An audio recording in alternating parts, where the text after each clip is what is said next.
Viewer discretion is advised.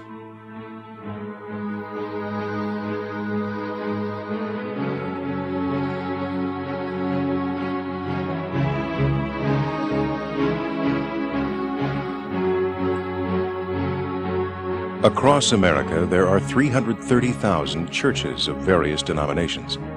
In small towns to major metropolitan areas, everyone is protected under the Constitution of the United States of America to worship the religion of their choice. If one wishes to worship Satan or to start a church that worships Satan, that person and church would be protected under the Constitution. In fact, there are many satanic churches in America today. Some may even be in your own neighborhood. But because many operate underground, you may not even know they exist. With their constitutional rights guaranteed, why would they choose to operate in secrecy? With the apparent surge in cults and satanic activity, American Expose went undercover to ritual locations in Virginia, in temples in San Francisco, and into the minds of ex-cult members, most of whom still hide from the very cults they were once involved with. From reports of sacrificed animals, missing children, and chilling murders, reportedly from human sacrifice to the victims of ritual abuse, who for the first time have come forward to tell their stories of abuse, Satanism, and sacrificial murder. Well, that part of us that took over, that had the rage and the strength and the anger that could take that knife and stop his screaming. And of course afterwards then, they turn it back on you. Now it's your fault. You killed him. If you ever tell, you'll go to prison because you've murdered a person.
Satanism is an anti-religion, developed in reaction to and as an opposition to Christianity. It is the mirror image, the dark side of Christianity, and it shares the same history, mythology, and worldview as Christianity. Satanists regard Satan as equal in power to the Judeo-Christian god Yahweh, and base much of their mythology on Milton's Paradise Lost, wherein Satan was the loser in a civil war fought in heaven before the creation. Satanists believe that Yahweh was not necessarily the more noble of the antagonists, merely the winner, and disaffected by Christianity, they chose to side with its opponent, reversing all Christian rites and symbols, especially those of Catholicism.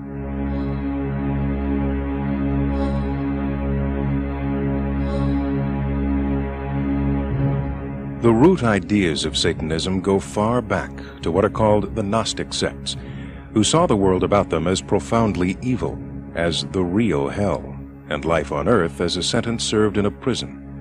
They took direction from the New Testament that the god of this world was indeed the devil. In the story of the temptation of the wilderness from Matthew 4, the devil offers Jesus all the kingdoms of the world and the glory of them, implying that the gift is his to make.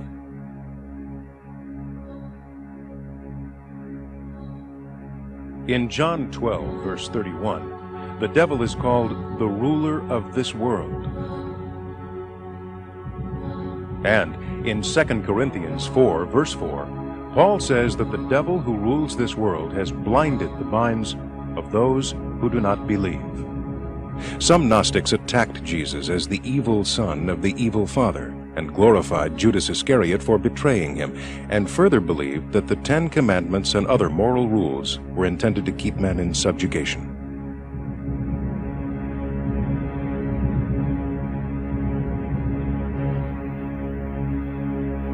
A group known as the Cathars kept the Gnostic ideas alive, maintaining that the God of the Old Testament was the devil, and attacking the Roman Catholic Church for worshiping this devil.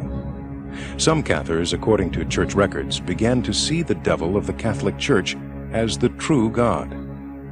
A Satanist was one who renounced Christ and his church and blasphemously maltreated its sacred objects, symbols, and ceremonies, who adored the devil in the form of a man or a goat or some other animal, who sang and danced in the devil's honor, and who reveled in child slaughter and cannibalism, indiscriminate sexual orgies, perversion, homosexuality, and every species of crime and abomination.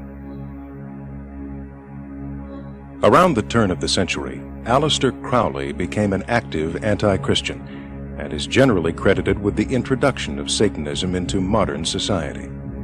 Crowley once baptized a toad as Jesus Christ and crucified it, reveling in its agonies. He was the self-proclaimed Great Beast 666, an adventurer, sexual compulsive and heroin addict who relished his media epithet of the wickedest man in the world. One of the world's largest modern-day satanic churches is the Church of Satan, founded in San Francisco in 1966 by Anton LaVey, who teaches that Satanism is a symbol of the material world and the carnal nature of man. Their scripture is LaVey's Satanic Bible, which, as with everything else involved with Satanism, is the opposite of Christianity. The following are just a few excerpts. I am a Satanist. Bow down, for I am the highest embodiment of human life. If a man smite thee on one cheek, smash him on the other. The only way that Christianity can ever completely serve the needs of man is to become as Satanism is now. Satanism condones any type of sexual activity, be it heterosexual, homosexual, bisexual, or even asexual. Satanism is a religion of the flesh rather than the spirits. Reports, estimations, and statistics regarding satanic activity and occult practices in general range from the very minimal to the outright startling. In America today, it is difficult to get an accurate picture of what really is going on in the occult world, and more specifically, what is happening in satanic cults. Conservative reckonings estimate 200,000 witches and or neo-pagans in the United States alone, reported by the Bay Area Pagan Association. And Walter Martin, author of Kingdom of the Cults, said that an estimated 60 million Americans are involved in cults, and another 60 million dabble in the occult. The Cult Research Directory, published by Cornerstone Press in Chicago, now lists more than 400 individuals and organizations, reports Christianity Today.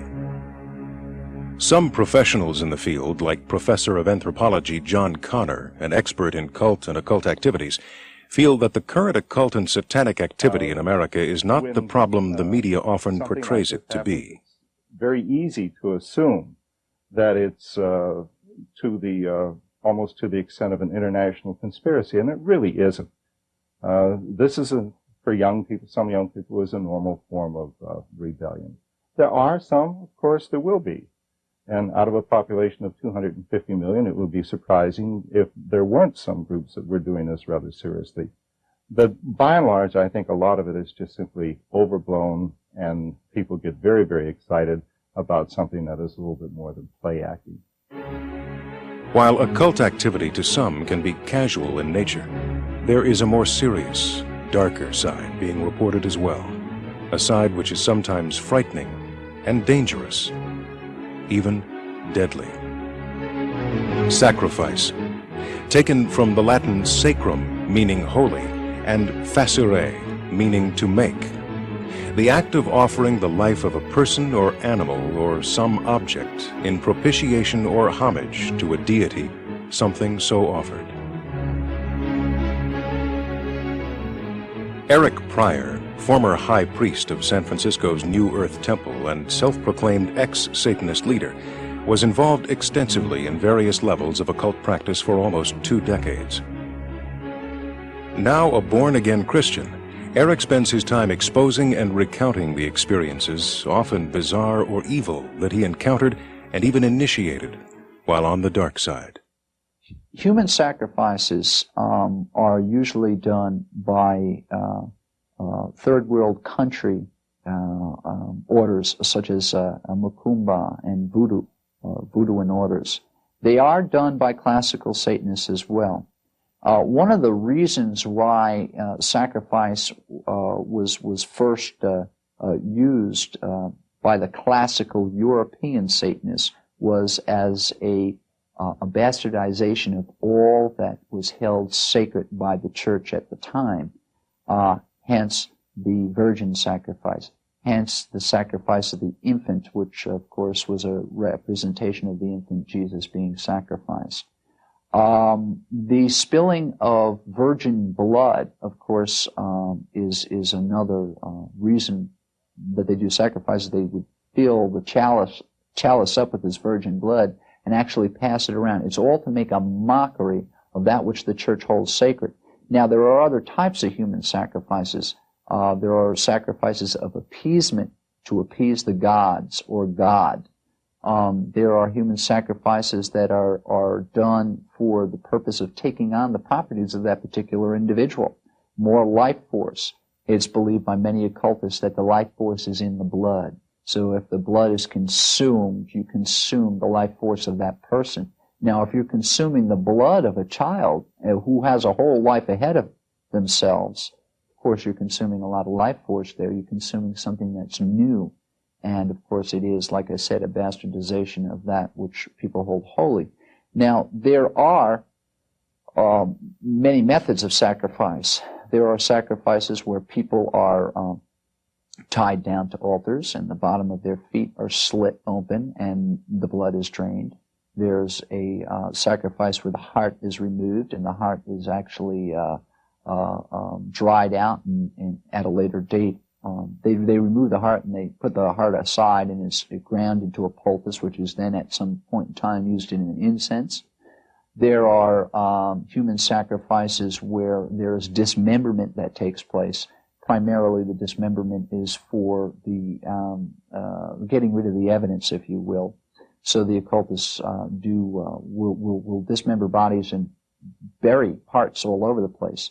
Bodies are sometimes sacrificed not only for the taking on of that person's spiritual life force, but also to harvest bone. Bone it's not uncommon to use bone in handles. It's not uncommon to use bone in various different incenses.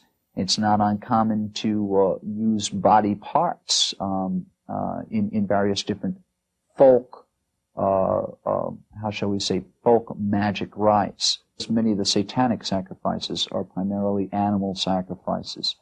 Occultists are very smart, knowing that it is very hard to get rid of a human body. Or any carcass for that matter. Animal sacrifice is preferred. Well, human sacrifice is preferred by many orders, but let's just say animal sacrifice is what is used more often. There's very few ordinances with reference to that. And so, for instance, I hacked a horse's head off in Modena, New York. It took me a great deal of time to do it. What was I trying to do? I was trying to harvest the strength and power and speed of that animal. Now, mind you, when I was doing this, I was also drinking psilocybin tea at the time, clad only in the sky, or sky-clad, nude, out in the middle of a ranch in upstate New York. And I painted myself from head to toe with the blood of this animal and went on this very bizarre psilocybin trip.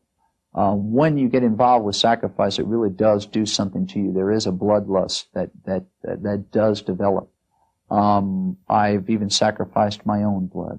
I still bear to this day scars that actually I took a dagger like you see here, a ceremonial dagger like this, and actually stuck myself in the arm as far as I could go and just split my arm wide open and shared the blood with covenants where I mixed various different bodily fluids in it as well as hallucinogenics and shared it as a sacrament. This is not an uncommon thing. A lot of people that are sacrificed for occultic purposes, accepting, let's just say, group sacrifice, okay, happens here in the United States. That I do know. I have intimate knowledge of that.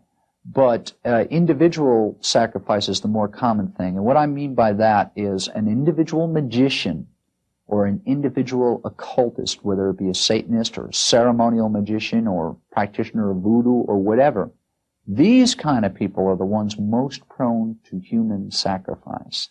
When human sacrifice takes place, generally, you don't want anybody around to tell the story. Eric Pryor is not alone in witnessing sacrifice. While American Expose was investigating in Richmond, a 19-year-old girl who would only give us the name Sarah agreed to tell her equally graphic and chilling story, as long as we agreed to protect her identity. Some of the most common rituals that I observed when I was practicing was the sacrifice of animals, whether it be a chicken, a cat, or a dog, any animal that was easily accessible.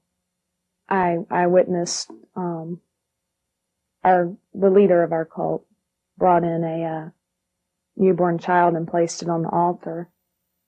The child was drugged to avoid any screaming. We chanted and walked around it, and our leader actually pulled out a knife and cut the child open. Sarah gave the alleged ritual location as Bell Island, an abandoned pump house in the center of the James River in Richmond, Virginia. Our American Expose crew investigated the location and found satanic graffiti.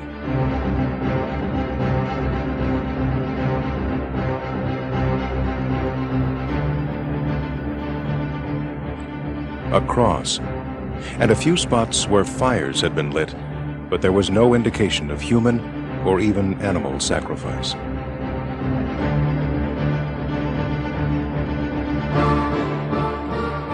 Ritual abuse is defined as a brutal form of abuse consisting of physical, sexual, or psychological abuse involving the use of rituals.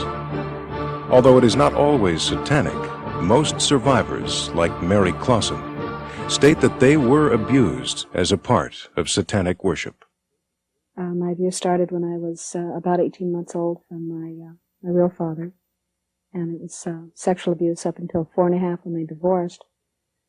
Through the people that were caring for us while my mother worked or played around, she was very dysfunctional herself, there was a year of satanic, occultic activity, severe abuse for the year, a lot of torture, a lot of ritual.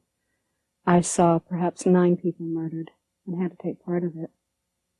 There was a lot of heavy-duty programming, mind control.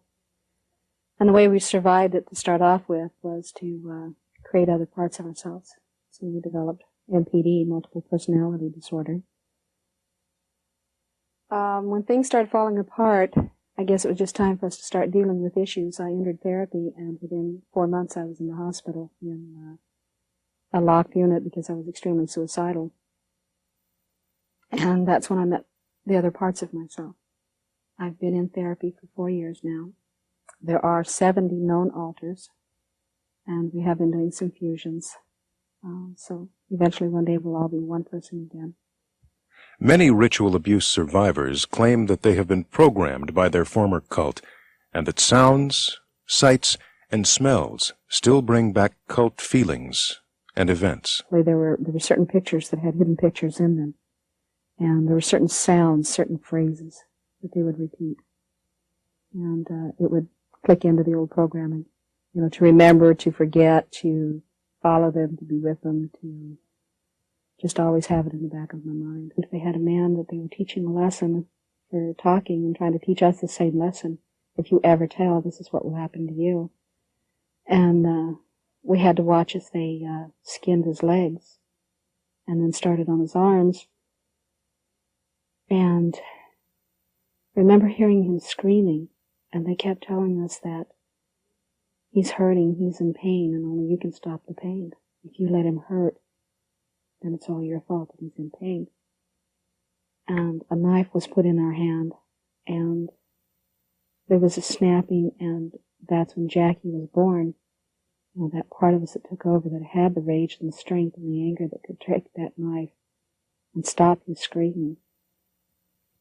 And of course afterwards then, they turn it back on you. Now it's your fault. You killed him. If you ever tell, you'll go to prison because you've murdered a person. Other survivors, like one lady we will call T.S., is currently undergoing therapy to cope with the damage caused by ritual abuse. She has drawn pictures to help detail the graphic and horrifying events that happened to her between the ages of 2 and 6. And causing me to feel guilty about what took place, to feel like it was my fault. They didn't want me to remember, and they used a variety of ways to keep me quiet. One of those ways was to, if I remembered, I was supposed to cut myself and take a knife and cut my wrist, and they had me go through that motion, and I have a scar on my wrist, and they worked through that memory in the picture. They also hung me upside down, used basically a cross in the shape of a Y, and they took whatever was good and turned it into evil. They put me in coffins with bugs and snakes, and then to destroy anything related to Christ or Christianity or a belief in God, they used a type of communion where they actually had me ingest blood and flesh, and drawings show being forced to drink blood. Another method of keeping me silent was to use shock treatment and types of electrodes in a programming ritual. Physical abuse was a part of keeping me silent.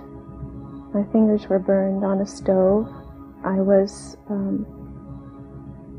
forced to watch pets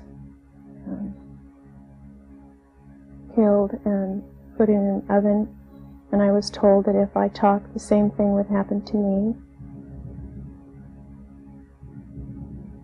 They would dismember bodies and then hang me upside down over a vat. I think it was acid, I'm not sure, but there were body parts, and they told me they would lower me into the acid if I ever talked about this. And one memory I had, in order to get the blood, they used me as the person to get the blood from. It was basically the lamb, the child of God. And they would put pins and needles in between my fingers, and I would be bled so that they could have communion. The number 3 is an important number to the Satanists because it represents the Trinity, and they are very fond of abusing that age child, as well as abusing the number and using it throughout the rituals. And on my 3rd birthday, I was severely abused. Another way to keep me silent was to use a gun. Pornography, child prostitution brings in big money, and they terrorize children by using common childhood things. In my case, I was given lots of clowns to keep in my bedroom. And if I woke up in the morning after they told me to go to bed, and I told them about what happened, or that the clowns had abused me, they always said it was my imagination, and they thought I was talking about the clowns in my bedroom, and that I just had a bad dream. That's what they will tell the children. When in fact I have recovered memories of being abused with them wearing clown masks. They did force me to participate in the torture and death of a woman who I later recovered the memory of being my teacher. She found out what was happening and she knew too much. And of course I was the one that talked, and so I was the one that had to cause her to die. As children are in most cases the victims of Satan worship, and animal or human sacrifice is so unbelievable, the credibility of the victim is such that prosecution is very difficult and sometimes impossible. Although there are many serious cases of Satanism, many law enforcement officers agree that most cases, especially those involving teenagers, are simply cases of dabbling, although apparent satanic activity should always be investigated. Probation Officer Kelly McGee has dealt with satanic cases involving teenagers for 10 years. As a probation officer, a lot of times you deal with young adults that have a number of problems, whether they have family problems, self-esteem problems, things of that nature. We refer a lot of individuals for professional counseling. I believe that in some situations, these individuals are looking for things that may excite them a little bit, make them feel worthwhile, and maybe have some kind of shock value on society. And believe me, satanic activity does bring about a shock value to people, especially John Q. Public. The media hasn't really been able to grasp a hold of what's going on with satanic activity, and a lot of times they'll take little bits of information and make it to the point where it sounds like there's a major problem. I don't believe at this point, I should say that I don't have any factual evidence that there is a major problem with satanic activity and cult activity in this area. But I think you have to keep an open mind and look at all the facts. And anytime you do have a situation where you find a ritual site or you find graffiti that shows some kind of satanic situation, then you need to look at it and investigate it. And I think the big thing is if you keep your mind open. Parents need to keep an open mind. A lot of times parents and people in general will close their eyes to things that they don't want to hear. If you keep an open mind and try to know your kids and learn what your kids are all about, I think that'll be a big step into understanding what's going on, and then being able to identify any problems that may arise or situations that you might see that you might need to look for help and not keep a closed mind. To better understand something like Satanism, you must first know the signs, some satanic or cult symbols and definitions. Altar. An altar is a table, shelf, or platform set apart from the mundane and used exclusively for religious rites and the ceremonial arrangement of sacred paraphernalia.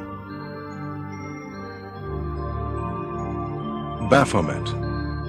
A Baphomet is the goat-headed god of carnal lust and materiality, commonly depicted as the devil and the most popular deity for modern Satanists. Inverted cross. The inverted cross is the generic symbol of Satanism that represents the rejection of all that Christianity stands for. Pentagram. A pentagram is the five-pointed star used as a mandala for magical conjurations.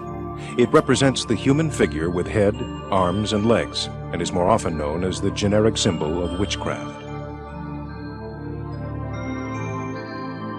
Anarchy. The anarchy is the symbol of no government, and is typically the sign of rebellion against any authoritative power. Pastor Gordon L. Coulter, a former Los Angeles police officer and current pastor at the El Camino Community Church in San Diego, has dealt with youth that have been involved in satanic activity. Some of the signs to look for among young people have to do with alienation. When kids start to find themselves alone and alienated from the main group at school or the community, that's a good sign to note.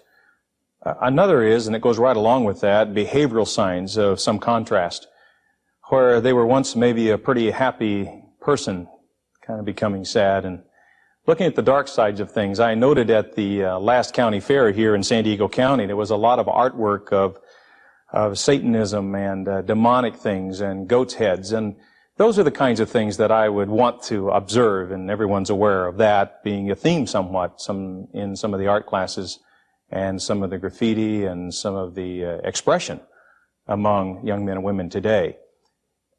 Another thing is the grades start to fall down and the interest in school is less than it ought to be. They start to cut classes and start to hang out with other kids, maybe even away from the campus. And so there are those kinds of social signs. Their friends change. They become more like a group that is different from the ones that you might prefer as parents or you kids might have once been friends with. And the music starts to have a dark lyric, starts to have a message of suicide and gore and worshiping the devil himself. It's not a question of rock and roll or not rock and roll. I think that's going to be here as long as there are young people. But it really is the text of the music. Read it and know it and understand it and decide whether you want that for yourself or for your family.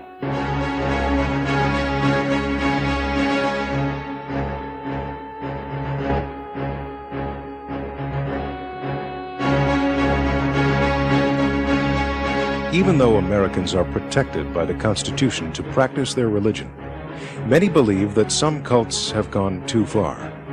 And what exactly is too far? Animal mutilation and sacrifice? Torture? Child abuse? Rape? Pornography? Or even human sacrifice? When does constitutional religion that allows this activity end and law enforcement intervention begin? Many experts believe that most satanic activity is a media exaggeration. But how can so many victims and ex-cult members have such vivid memories if it is just their imagination? With the secrecy of satanic cults, we may never know if future generations are affected by the criminal elements of some cult activity, unless we open our eyes and take action before it is too late.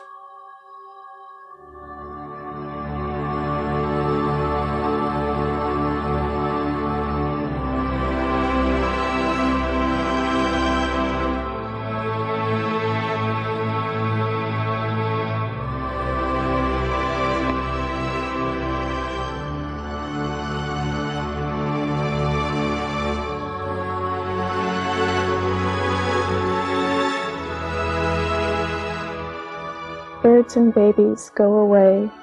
Mustn't tell, mustn't say. Mommy will get mad at me. Must pretend I do not see. Nothing happened, don't remember. Helter-skelter, now dismember. Witches chant and babies burn.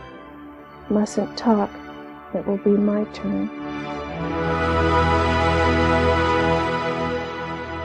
Letters, comments, and story ideas write to American Expose, 5221 North O'Connor Boulevard, Suite 1000, Irving, Texas, 75039, or fax us at 214-401-2344.